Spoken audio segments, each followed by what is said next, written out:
bienvenue. Vous êtes sur le plateau de C. Et chez nous en Côte d'Ivoire, quand on dit que c'est Djinzin, c'est que c'est... Certaines amitiés, aussi solides soient-elles, peuvent être ébranlées par des situations imprévues. C'est le cas de Benjamin et de Cheikh. Tout commence lorsque Benjamin, en quête d'une activité, décide d'acheter le kiosque de Cheikh. L'accord est tout de suite conclu entre les deux amis. Mais les problèmes commencent lorsque Benjamin se rend compte que la propriétaire de l'espace sur lequel est installé le kiosque prétend avoir des factures impayées. Donc, il y a des dettes, chose qu'il ne savait pas au moment de son accord avec Cheikh. Il essaie donc de rentrer en contact avec son ami pour en savoir davantage, mais ses appels et même les convocations de la police restent sans réponse. Benjamin en a marre, il souhaite régler cette situation et ce soir, il est avec nous. Est-ce que ce face-à-face va contribuer à les réconcilier? Mesdames, messieurs, ce soir, c'est... Ce qui n'a pas pu être résolu en extérieur est ici aujourd'hui sur le plateau de Djinzin avec deux amis. Monsieur Tan Benjamin est le premier invité que nous allons recevoir pour ses explications. Bien, Benjamin. Bonsoir, Benjamin. Bonsoir. Bienvenue. Merci. Ça va? Oui. D'accord. On dirait que tu es un peu crispé. Oui, hein? légèrement. Tu es un peu crispé oui. À cause du public? Non. Ou à cause de l'histoire? Non, pas du tout. Mais qu'est-ce qui ne va pas? Je ne te sens pas. Non, ça va, ça va. Ça va? D'accord. Nous allons recevoir public notre deuxième invité, Monsieur Touré Cheikh.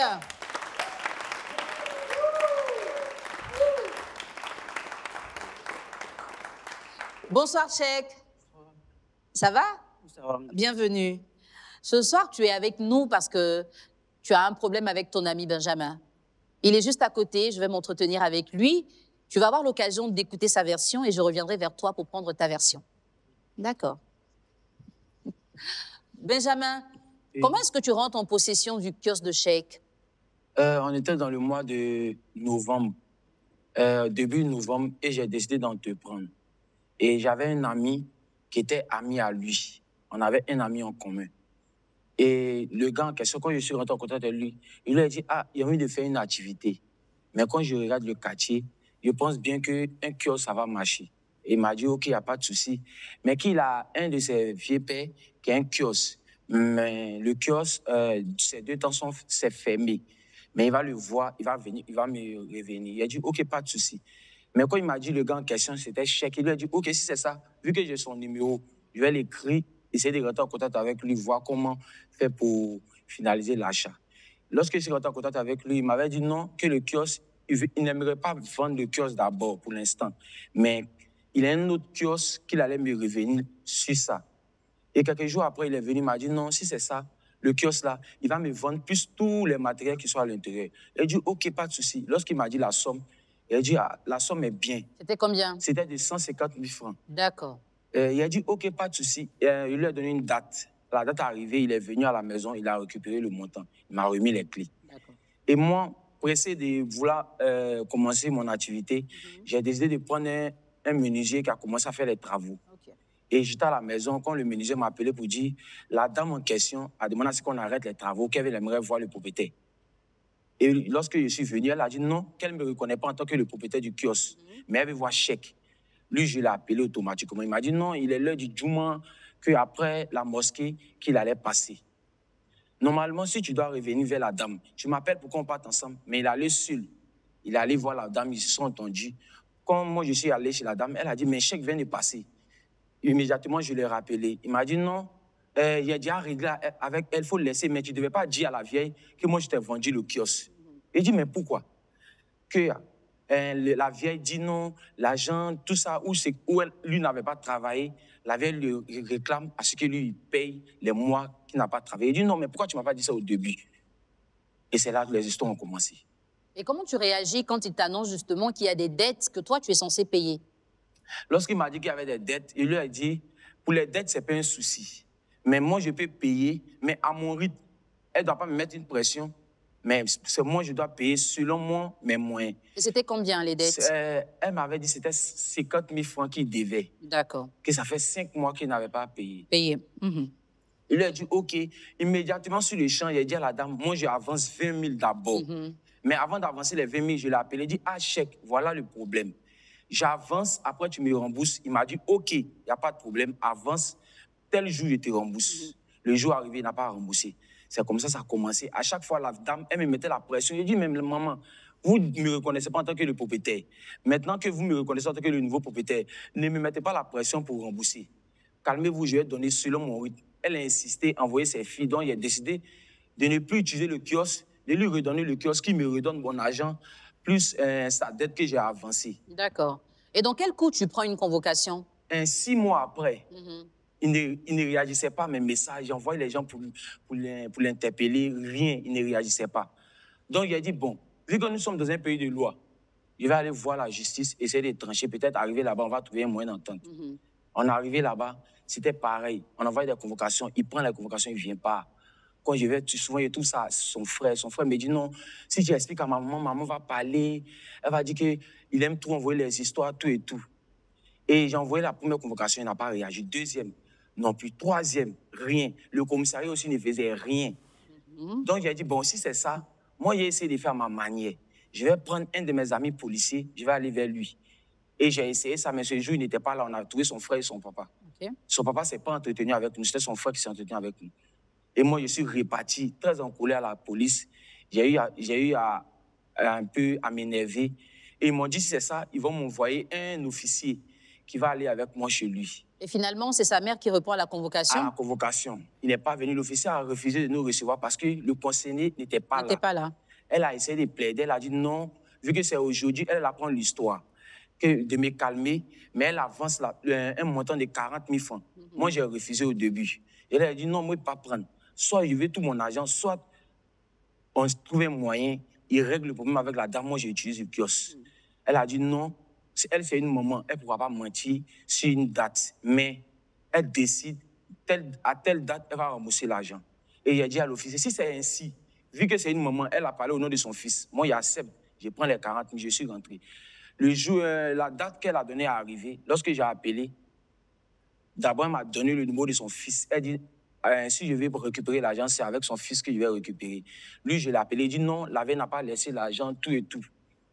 Et quand j'appelle, il me dit carrément que tu fais comme si c'est ma maman qui a pris ton argent. Il faut régler ça avec chèque. D'accord.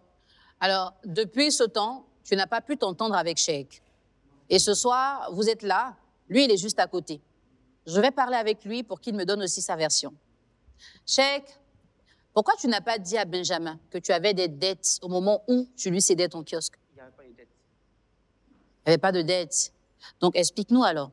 Dans le mois d'octobre passé, quand Benjamin me contacte pour la location du kiosque, il dit, ah, pour l'instant, là, vu que les cours vont répondre bientôt, il a déjà fait les courses d'ici, mais j'ai un kiosque en Doutré, je vais te céder ça. Quand il va sortir, je te donne 100 000 francs. Mais c'est arrivé qu'il tentait de faire un lavage près de là. Il dit, bon, comme les travaux étaient un peu élevés, il dit, bon, viens, je te cède le coin, puis bon, on passe à autre chose. Donc, on a eu à conclure et tout. Maintenant, on s'est entendu dans le cas où, au quartier, personne ne doit savoir que non, il est vendu le coin, ça doit rester entre nous et tout. Maintenant qu'il devait donner l'argent, il doit donner une vieille au quartier, on dit, coup. Donne ça à la vieille. Et il avait eu une histoire avec le propriétaire du coin. D'accord. Voilà, il voulait une place là-bas, il n'a pas eu. Il dit non, laisse, c'est ma vieille, mais je gère ça. C'est dans ça qu'on s'est entendu. Et on a géré le truc. Quand il m'a donné l'argent, je lui ai remis 10 000 pour pouvoir combler son mois de novembre. Et il me disait, allez, commencer pour ne pas qu'on la mette. Il a donné 10 000 à la vieille. Benjamin n'a pas travaillé. Il m'a contacté après de trouver quelqu'un qui a travaillé dans le kiosque. Il dit, ah, bon, je vais essayer de voir, puis te faire un retour. Vu qu'on est arrivé dans le mois de janvier, et il est parti dans le kiosque. Donc, on pensait qu'il y a décembre et à janvier qu'on doit payer. Donc, la vieille maintenant vient vers lui. Puisqu'on n'a pas dit, que non, on a vendu le coin. Elle veut me voir. Comme ça, il m'appelle, dit, allez, c'est l'heure de la prière. Il doit aller prier. Donc, on fait comment? Il dit, non, viens, on va gérer ça rapidement, ta partie. Donc, il vient, ce jour-là, il était au cœur, il m'a dit, il a bougé. De moi, il m'a directement derrière la vieille, il causait la vieille. En esprit, là, le mouvement, là, moi, on a fait ça en partenariat. Il m'a remis l'argent. Mais Benjamin dit que lui m'a vendu le cœur à 105 000, donc lui, il ne veut pas avoir quelqu'un. Et c'est pas comme ça qu'il a la plateforme. Il me dit non, il ne peut pas dire ça. Puis Benjamin, c'est partenariat. Donc, la vieille, il faut le laisser. Donc, j'étais mon vieux père, on a géré le truc, puis il est parti. Donc, quand il est sorti, lui, il est croisé, il dit, viens, c'est quoi? Il a commencé à crier, c'est ça, tu veux rembourser mon aide. Il dit, Benjamin, comme toi, quand on fait les affaires là, on ne crie pas, comme toi, parlons doucement. Alors, justement, Benjamin dit que la dame l'encaissait parce qu'il y avait 4 mois d'impayé. Ça n'est même pas encore arrivé là-bas. Mais l'argent dont tu parles, c'est l'argent de qui? Je parle là, c'est le mois de ce qu'on appelle décembre et janvier, où il a cédé le kiosque. Ça faisait 2 mois, ça fait 20 000. Maintenant, où l'histoire va commencer, c'est où, après le mois de janvier, il a remboursé, il a payé l'argent. Il dit, ah, vu que tu as payé, il y a fait moi, tu es remboursé. Mais ça a trouvé que tout était un peu bizarre. Donc, il a laissé le coin. Après, il avait l'appel, ah, mon petit, c'est comment? Tu as dit, ah, l'instant, c'est toi qui es le propriétaire. Donc, on fait comment? Il m'a pu appeler, c'est toi maintenant qui es devenu le nouveau propriétaire. Alors, justement, il dit qu'il t'a porté une plainte pour que tu puisses t'expliquer. Pourquoi est-ce que tu n'as pas réagi? Il m'a envoyé une plainte. La première plainte, c'était un vendredi. J'ai répondu. On dit, l'officier qui a la fait n'est pas là. Benjamin n'est pas venu, c'était vendredi. D'accord. Il a envoyé le même message. Il a envoyé un message à Momo, qui est un de mes petits. Il dit à Momo que l'histoire a été reportée pour un mardi. D'accord. Alors que le mardi, moi, il doit sortir. Il ne sait même pas. OK. Il a dit, ah, je ne peux pas. D'accord. Merci de nous avoir donné ta version. Chers téléspectateurs, après les explications de nos invités, vous comprenez, une confrontation est nécessaire. Et pour assister à cette confrontation, je vous demande de rester avec nous. À tout de suite. Nous sommes au moment de la confrontation. Vous avez pu le remarquer, nos deux invités n'avaient pas la même version. Benjamin, Cheick est devant toi. Ce que tu m'as expliqué n'a pas grand-chose à voir avec ce que lui, il m'a expliqué. Qu'est-ce que tu as à lui dire? Regarde-le, adresse-toi directement à lui. D'abord, il lui dit que c'est un grand menteur. On dit pas faut lui dire que tu es un grand menteur. Tu es un grand menteur. Voilà. Parce qu'au départ, quand tu m'as vendu le kiosque, tu m'as dit, le kiosque, l'achat du kiosque, ça n'a qu'à rester entre nous. Tu ne m'avais pas dit qu'il y avait une dette. Quand tu dis non, au mois de novembre et décembre, c'est là que moi, je devais payer. Ce n'est pas à moi de payer. D'abord, c'est toi, c'est l'utilisation que toi tu as fait, que toi tu n'as pas payé là. C'est ce que la dame encaisse. Moi, c'est au mois de novembre, il a pris le kiosque. On considère que s'il prend le mois de kiosque en novembre, il n'a pas travaillé. Il est en train de faire les travaux. Donc, je suis dans ma période de travaux. Donc, elle ne peut pas m'encaisser quelque chose qui n'est pas encore utilisé. Donc, est-ce que toi, tu dis que quand tu dis non, c'est 2 mois que toi, tu as utilisé de novembre, décembre, tu racontes les conneries. Ça veut dire que tu n'as pas compris ce qu'il t'a dit. Tu comprends? Quand tu dis, après que tu dis que c'est un gros menteur. Mais tu es un menteur. Tu as pris le kiosque en quel mois? Il a pris le kiosque en novembre. L'affaire est arrivée dans quel mois? Où elle est venue te poser la question? Elle m'a interpellé le jour où je suis venu faire les travaux dans le kiosque. C'est dans le même mois de novembre. Tu es fou, mais tu fais exprès. Moi, je suis fou. Mais un fou ne peut pas parler à toi. Tu n'étais pas au mois de janvier? C'est au mois de janvier. C'était après mon anniversaire? C'est après ton anniversaire. Toi, tu es un grand menteur. Tu es né quand? Le 2 janvier. D'accord, donc c'était en janvier. Allons-y. Tu racontes quoi?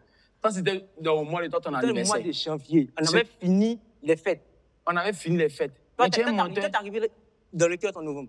C'est en novembre qu'il a payé le kiosque. Oui, mais tu es arrivé là-bas. Mais quelque chose, ça te fait les travaux. On arrête pour les travaux. On arrête les travaux parce qu'il y a un payé. En novembre, tu fais exprès.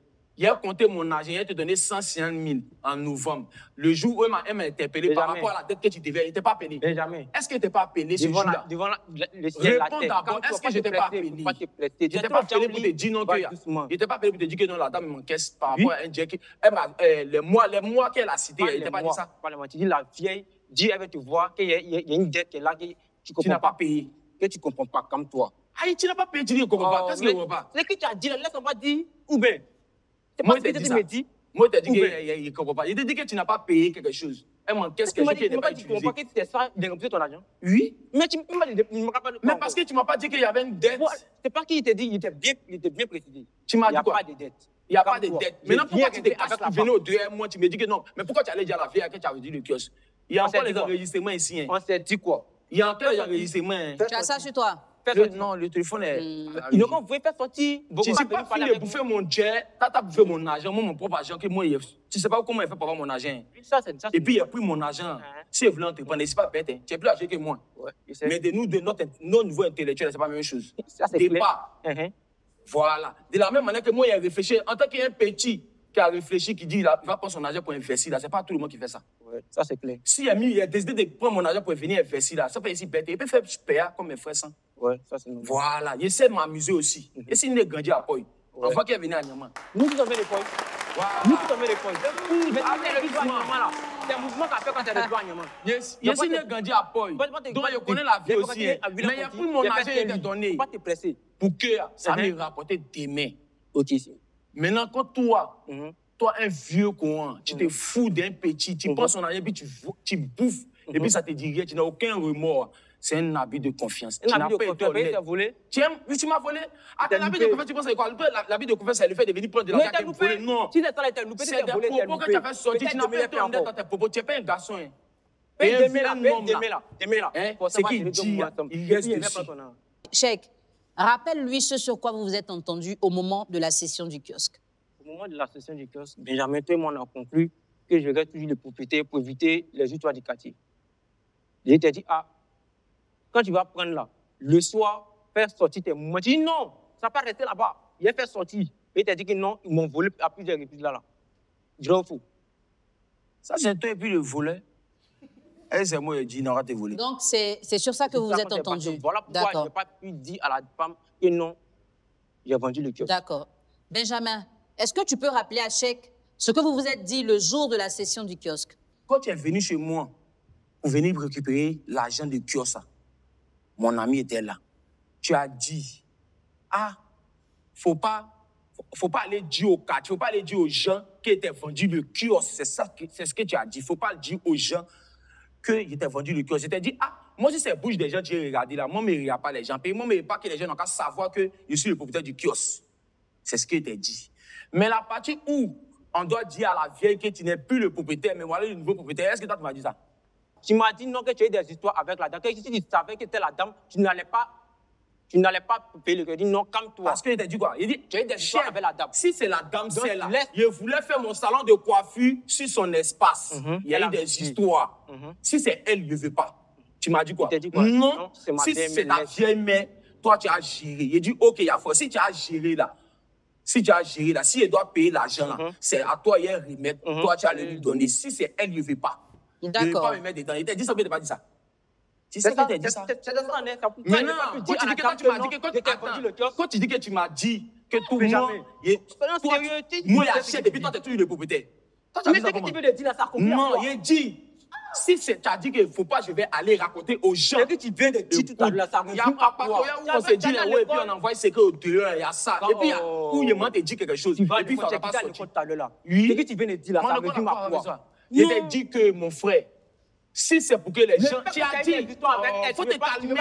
Alors, est-ce que vous avez signé un papier le jour de la session? Vous n'avez pas signé de papier. Mais est-ce qu'il a fait de signer papier? Mais ça, il est là. Est-ce que tu as donné l'argent? Il ne t'a pas dit qu'il vient en piste pour prendre l'argent? Alors, maintenant, quand tu as donné l'argent, quand tu me disais qu'il a donné la clé, tous les messages ne sont pas là. Tu as ton téléphone sur toi, forcément, tu as vu que les messages sont là. Je veux savoir, dans la vie de chacun de vous, surtout sur vos activités, qu'est-ce que cette situation-là a causé comme problème? Elle est venue avec une histoire à la maison. Ma maman s'est rendue là-bas parce qu'elle n'était pas là. Elle a donné une avance. Normalement, le reste, là, ce n'est pas à elle de gérer, c'est mon problème. Et si elle a pris l'engagement, c'était pour calmer l'affaire. Le reste, là, c'est moi qui gère. Benjamin, qu'est-ce que cette situation a créé comme problème dans tes activités et surtout au niveau de votre amitié? Regarde Cheikh et tu lui parles. Mon projet, comment il avait mis mes trucs en place, même les travaux qu'il avait fait dans le kiosque. Aujourd'hui, l'électricien a fui mon argent. Il ne peut pas l'encaisser parce que c'est à cause de toi. Même le menuisier, il n'a pas fini les travaux, mais il a payé son argent. Pourquoi? Il est perdu. Ça fait une grosse perte pour moi. Est-ce que tu sais ce que ça a fait? Il m'a même dit que la bouteille de gaz était à lui. Chose qui n'était pas vraie. La bouteille de gaz était à une mémé qui faisait juste en face du kiosque. Parce que lui, ils avaient volé sa bouteille de gaz. Il a emprunté la bouteille de gaz de la dame. Et donc, quand il te cédait le kiosque, c'était avec la bouteille de gaz? Pourtant, c'était avec la bouteille de gaz. Et tu te rends compte après que c'est même pas pour lui? La bouteille de gaz n'est même pas à lui. Rien n'était à lui. Benjamin, il me demande même si je suis là. Quand tu es marché pour descendre là, hein, faut pas venir créer des scènes pour humilier les gens. Qu'est-ce que vous regrettez dans toute cette situation-là? Je regrette d'avoir collaboré avec un malhonnête. Ouais, un malot. Quelqu'un qui n'est pas digne. Il s'en fout des autres. Il pense qu'à sa bouche et son ventre. Parce que s'il pensait aux autres, là, ça va qu'il y a une personne qui souffre pour avoir son argent pour entreprendre. C'est quelque chose de très difficile. C'est une décision que beaucoup d'hommes n'ont pas encore compris. Beaucoup d'hommes n'ont pas encore pris cette décision d'entreprendre. C'est une volonté que j'ai mis en place. Mais cette volonté-là, tu l'as ruinée, tu m'as enfoncé dans le trou. Est-ce que toi, tu sais ça? Tu sais ce que tu m'as enfoncé. Sans le savoir, tu m'as enfoncé. Parce qu'à cause de toi, ça m'a fait chuter. Il a investi et puis il n'est pas reçu mon argent jusqu'à aujourd'hui. Alors, qu'est-ce que toi, tu regrettes le plus dans cette collaboration? Non. Il faut t'adresser directement à Benjamin. Dans un premier temps, il n'y a aucun regret. Et puis, à la seconde, il m'excuse encore pour tout ce qui s'est passé. Bon, aujourd'hui, nous sommes sur un plateau télé. Tu veux me convoquer pour qu'il n'y ait pas d'autre. La gendarmerie, comme tu avais fait à la police, les erreurs, ça arrive. Benjamin, on peut gérer d'autres moments. Tu sais, il sait. Laisse. Il ne faut pas parler laisse. Hein? Laisse. Ah, gérer d'autres? Non, laisse. Hein? Merci. Merci à tous les deux. Alors, ce que je pense de votre situation, c'est vrai, hein, vous nous avez donné un petit fou rire ici. Je pense que vous êtes très amusant en vrai. Même si c'est Jensen, vous avez essayé de garder le rythme. Cheikh, ce que tu as mal fait déjà, c'est de n'avoir pas matérialisé votre accord. Tu sais, dans le local où tu le vends, tout dépend de là où on se place, tu aurais dû écrire quelque chose qui allait être pour toi une garantie. Surtout que tu sais que la terre ne t'appartenait pas. Et avant même de céder, que ce soit en location ou en vente, il fallait que tu t'entendes avec la propriétaire pour lui présenter officiellement Benjamin. Mais si Benjamin t'a dit « j'ai eu des problèmes avec elle, je ne veux pas qu'elle sache que c'est moi », tu aurais pu trouver quelqu'un d'autre pour dire « maman, finalement, l'endroit ne m'appartient plus, je l'ai cédé à telle autre personne qui va venir te voir avec le temps et tout ça ». Pour la prochaine fois, étant donné que tu fais beaucoup de business, il faut essayer de t'entourer de personnes qui s'y connaissent et qu'on te donne des conseils pour que tu établisses des contrats en bonne et due forme pour éviter le défilé dans les commissariats. Sinon, tu vas revenir ici, hein, sur le plateau. D'accord. Benjamin, bravo pour ton courage parce que tu l'as dit, tout le monde n'entreprend pas. Et tout ce que tu as dégagé ce soir, c'est la frustration d'avoir voulu sortir d'une réalité qui n'est pas très saine. Hein. On sait, aujourd'hui, tout le monde a des problèmes d'argent. Et toi, très jeune, tu décides de commencer l'entrepreneuriat. Tu ne t'attendais pas à ça, donc tu es très en colère. Mais tu as répété ici que tu vas à l'école. Quand on va à l'école, on doit utiliser ce qu'on apprend à l'école dans la vie active. Donc, même s'il n'a pas proposé de contrat, toi, tu devais lui dire, il faut qu'on écrive quelque chose. Étant donné que ça ne t'appartient pas, et même si ça lui appartenait, il faut une preuve qui t'a réellement cédé ou vendu l'espace. Par la suite, tu as engagé des frais. Aujourd'hui, tu dis que tu ne veux même plus travailler dans le kiosque, tu veux qu'il te restitue ton argent. Vous allez devoir trouver une entente. Tu vas prendre le temps de réfléchir à ça, toi aussi tu vas réfléchir, et quand on reviendra pour la décision, vous nous direz si vous souhaitez une réconciliation ou pas. Nous sommes de retour après une confrontation assez chaude entre nos deux amis. Cheikh et Benjamin se sont parlé. Ce soir, ils doivent prendre une décision. Selon vous, ce sera quoi comme décision? Cheikh, on a pu comprendre qu'il y a eu beaucoup de négligence, il y a eu des choses qui n'étaient pas très claires. Grâce à cette confrontation, vous avez pu vous parler, c'est bien. Benjamin, tu as compris aussi tes erreurs et aujourd'hui, tu estimes les dégâts financiers à 270 000. Mais tu as déjà reçu 40 000. Donc, il reste 230 000 francs que Cheikh devra rembourser. C'est bien ça? La décision que tu vas être amené à prendre, c'est soit la réconciliation, soit le conflit. Mais je pense que peu importe la décision, si tu lui dois, tu dois le payer. Donc, vous allez choisir de vous réconcilier peut-être. Donc, ça veut dire que vous partez tous les deux par le couloir juste derrière moi en laissant tomber tout ce qui s'est passé avant. Si vous ne voulez pas vous réconcilier, chacun prendra son couloir. Cheikh, quelle décision tu prends ce soir? Moi, à la base, il n'y a pas de conflit. Jamais c'est mon frère. On joue au foot ensemble au quartier. Voilà, dans le même groupe WhatsApp et tout. Le reste là, on causait. D'accord. Les familles. Donc? On causait, le reste là, on causait. Donc tu veux la réconciliation? On n'est pas fâché même. Seulement quand on doit s'entendre, si ça doit s'entendre, non, mais on causait à côté. D'accord, c'est compris. Benjamin. Cheikh dit, vous faites beaucoup de choses ensemble, vous jouez au ballon, vous êtes dans le même groupe WhatsApp, vous chillez, faites PA tous ensemble. Et dès qu'il veut se réconcilier avec toi, qu'est-ce que toi tu décides de faire? Ma seule réconciliation, c'est le jet.